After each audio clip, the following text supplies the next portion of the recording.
প্রতি ওয়ার্ল্ড কাপেই আমরা কোনো না কোনো দেশ নিয়ে এই সেম কাহিনীটা শুনি।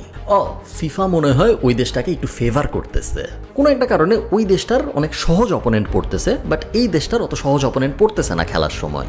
ফিফা কি চায় আর্জেন্টিনায় বারবার ওয়ার্ল্ড কাপ জিতুক, বা ফিফা কি চায় যে মেসির হাতেই সবসময় ওয়ার্ল্ড কাপটা উঠুক? সব কিছু কি আগেই ফিক্স করা? নাহলে এটা কেমনে সম্ভব যে আর্জেন্টিনার সাথে এত সহজ সহজ অপোনেন্ট পড়বে? আজকে আমরা এই ব্যাপারটাই বোঝার চেষ্টা করব যে কিভাবে ঠিক হয় কোন দেশের সাথে কোন দেশ খেলবে, কিভাবে এই পুরো ব্যাপারটা অনেক আগেই ডিসাইড করা হয়, এবং একটু একটু জিনিস যদি এদিক ওই দিক যাইতো তাহলে পুরো ব্যাপারটা কিভাবে পুরোপুরি অন্যরকম হয়ে যেতে পারতো। চলুন শুরু করা যাক। প্রথমেই আপনার বুঝতে হবে ওয়ার্ল্ড কাপের ড্র কিভাবে হয়। ওয়ার্ল্ড কাপ ড্র মানে সেই প্রসেসটা, যেই প্রসেসটা দিয়ে ফিগার আউট করা হয় যে গ্রুপ স্টেজে কোন কোন দলগুলা একই গ্রুপের ভিতরে থাকবে। আমরা অনেকেই ভাবি যে মনে হয় একটা বড় বাটির মধ্যে 48টা দেশের নাম ফেলা হয় এবং তারপর র্যান্ডমলি উঠানো হয়, যেই চারটা প্রথমে উঠবে ওরা এক গ্রুপ, তারপরে যেই চারটা উঠবে ওটা তার পরের গ্রুপ, তারপরে যেই চারটা উঠবে এটা তার পরের গ্রুপ। বাট আসলে ব্যাপারটা এরকম না, ব্যাপারটা আসলে এর থেকে মজার। যখন এই গ্রুপ ডিস্ট্রিবিউশনটা করা হয় ওই সময়ে ওয়ার্ল্ড র্যাঙ্কিং দেখা হয় ফুটবলের, যে ওয়ার্ল্ড র্যাঙ্কিংয়ে ফুটবলে এই মুহূর্তে টপ দেশ কোনটা, তারপরের দেশ কোনটা, তারপরের দেশ কোনটা, এবং এভাবে টপ 12টা দেশ নেওয়া হয়। ওই 12টা দেশকে ফেলা হয় বাকেট 1-এ, তারপরে তার পরের 12টা দেশ নেওয়া হয়, ওদেরকে ফেলা হয় বাকেট 2-তে, তারপরে তারপরের 12টা দেশ নেওয়া হয়, ওদের ফেলা হয় বাকেট 3-তে, এবং তারপরে তারপরের 12টা দেশ নিয়ে বাকেট 4। এভাবে 4-12-তে 48টা দল আমরা 4টা বাকেটের ভিতরে ফেললাম। প্রথম সবচেয়ে ভালো যেই 12টা, সেই 12টা পড়লো বাকেট 1-এ, এবং তারপরে যেই কাজটা করা হয় সেটা হলো প্রত্যেকটা বাকেট থেকে একটা করে দল উঠানো হয়, এবং যেভাবে এই 4টা বাকেট থেকে একটা করে দল উঠানোর পরে যে 4টা দল আসলো ওরা মিলা হয় একটা গ্রুপ, তারপরে আবার 4টা বাকেট থেকে 4টা দল উঠানো হয়, এটা হয় গ্রুপ 2, এবং এইভাবে প্রত্যেকটা গ্রুপ সাজানো হয়। এই কাহিনী কেন করা হয় আপনারা সহজেই বুঝতে পারতেছেন। এই কাহিনী করার কারণ কি? ফিফা চায় না যে গ্রুপ স্টেজেই পৃথিবীর সবচেয়ে পাওয়ারফুল, সবচেয়ে ভালো খেলা দেশগুলা একে অন্যের মুখোমুখি হয়ে যাক। এই কারণে এইবারের ওয়ার্ল্ড কাপের গ্রুপ স্টেজের ড্র যদি আপনি দেখেন, শুরুতে বাকেট 1-এর ভিতরে Argentina, Brazil, Spain, France, Germany, যত ভালো ভালো টিম আমরা যাদেরকে চিনি এরা সবাই কিন্তু এই বাকেট 1-এর ভিতরে পড়ছে, যেই কারণে আপনি চাইলেও গ্রুপ স্টেজের ভিতরে ব্রাজিল আর্জেন্টিনার খেলা কখনো ফালাইতে পারবেন না। এবং এই সেম কাহিনী ফ্রান্স এবং ইংল্যান্ডের জন্য সত্য, পর্তুগালের জন্য সত্য। আপনি কখনোই এই দলগুলার গ্রুপ স্টেজে দেখা করাতে পারবেন না। ওইটুক পর্যন্ত ডিজাইন করা যে সবচেয়ে ভালোগুলার থেকে একটা নিব, তারপরের ভালো 12টা থেকে একটা নিব, তারপরের ভালো 12টা থেকে একটা নিব, যাতে করে ওইখানে একটা ফেয়ার চান্স থাকে যে 4টা এইরকম 4 বাকেটের দল মিলে একটা গ্রুপ হবে এবং তারপরে ওই গ্রুপের ভিতরে খেলা হবে। এখন আপনি ব্যাপারটা দেখেন, এই যে বাকেটগুলো ডিসাইড হইলো, ওই 12টা যে এক গ্রুপে পড়লো, এটা কিভাবে ঠিক হয়? আমি একটু আগে আপনাদের বললাম এটা ঠিক হয় ওই সময় ওয়ার্ল্ড ফুটবল র্যাঙ্কিংয়ের উপর ভিত্তি করে। এখন এরকম অনেক দল আছে যারা ওয়ার্ল্ড ফুটবলে অনেক ভালো, বাট ওই মুহূর্তে র্যাঙ্কিংয়ে হয়তো তারা অত ভালো অবস্থায় নাই। ফর এক্সাম্পল, এইবার বাকেট 2-তে ছিল উরুগুয়ে, এবার বাকেট 2-তে ছিল ডেনমার্ক, যেগুলো সবই কিন্তু খুব ভালো ভালো দল। সো এই কারণে আপনি কখনোই এরকম দেখবেন না যে পরপর কয়েক ওয়ার্ল্ড কাপে বাকেট 1 থেকেই যাদের পিক করা হয়েছে তারাই তারপরে যা ওয়ার্ল্ড কাপ জিতছে, এরকম হয় না। তাহলে ওই সেম 12টা দলই কিন্তু সবসময় ওয়ার্ল্ড কাপ জিততো, এটা আমরা কখনো হইতে দেখি নাই।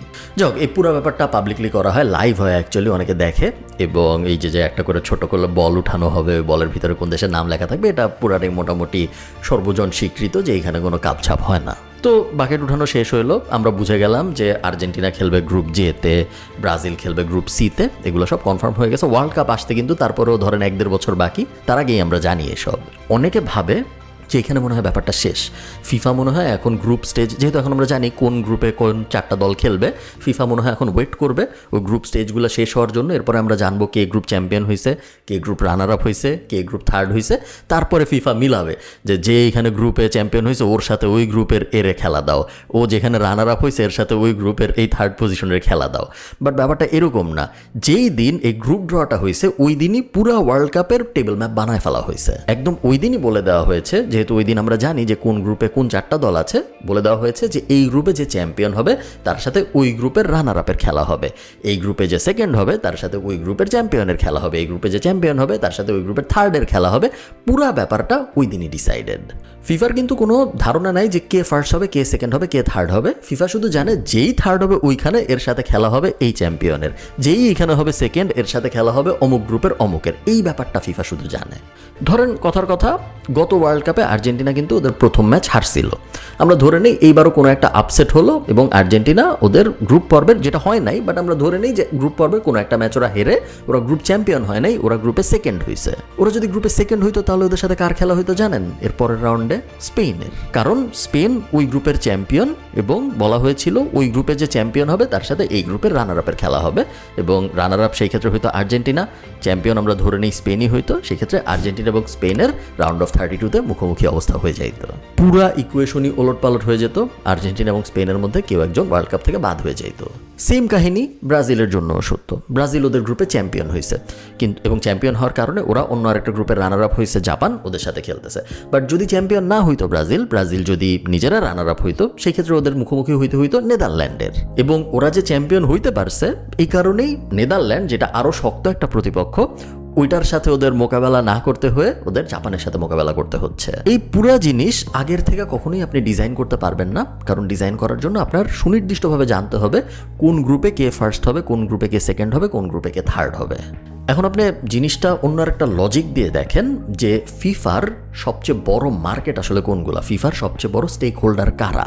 এটা কি আর্জেন্টিনা ওয়ার্ল্ড কাপ জিতলে কি ফিফার কোনো লাভ হয়? মেসি ওয়ার্ল্ড কাপ জিতলে কি ফিফার কোনো লাভ হয়? উত্তর হইল না।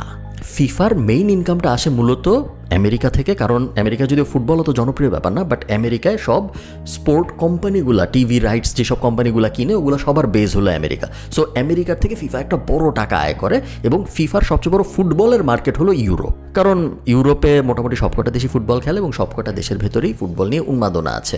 সো ফিফার যদি কাউকে একটু ফেভার করতে হয় তাহলে ফিফার সবসময় উচিত ইউরোপের কোনো একটা দেশকে ফেভার করা বা ইংল্যান্ডকে ফেভার করা, যে ইউরোপের ভিতরে বা টেকনিক্যালি ইউরোপিয়ান ইউনিয়নের বাইরে। এগুলার কোনো একটা দেশকে যদি ফিফা ফেভার করে সেই ক্ষেত্রে লজিক্যালি ফিফার লাভ হবে। আপনার খারাপ লাগলেও এটাই সত্য, ব্রাজিল আর্জেন্টিনা ফিফার জন্য অত বড় মার্কেট না। এই দুইটা দেশের আসলে অত পাওয়ার নাই এবং এই দুইটা দেশের এত টাকা পয়সাও নাই।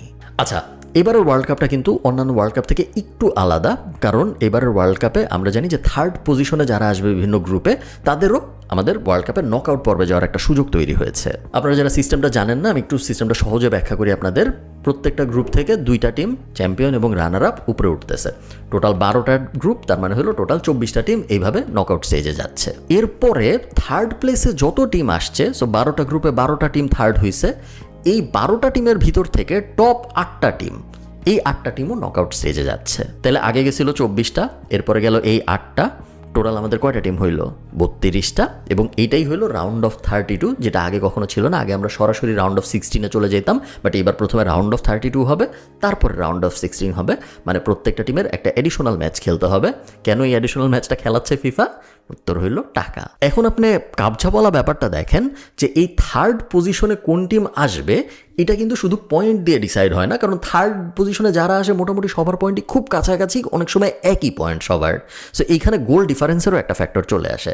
সো ফিফার যদি পুরো ব্যাপারটা ডিজাইন করতে হইতো সেই ক্ষেত্রে ফিফা শুধু কে কার সাথে কোন গ্রুপে পড়বে তা না, কে জিতবে কে হারবে তা না, কে কত গোলে জিতবে কত গোলে হারবে এটাও ফিফার ডিজাইন করে দিতে হবে শুরুর থেকে, যেটা পুরোপুরি অবাস্তব একটা ব্যাপার আমরা জানি। আমি আপনাদের একটা সহজ উদাহরণ দিই।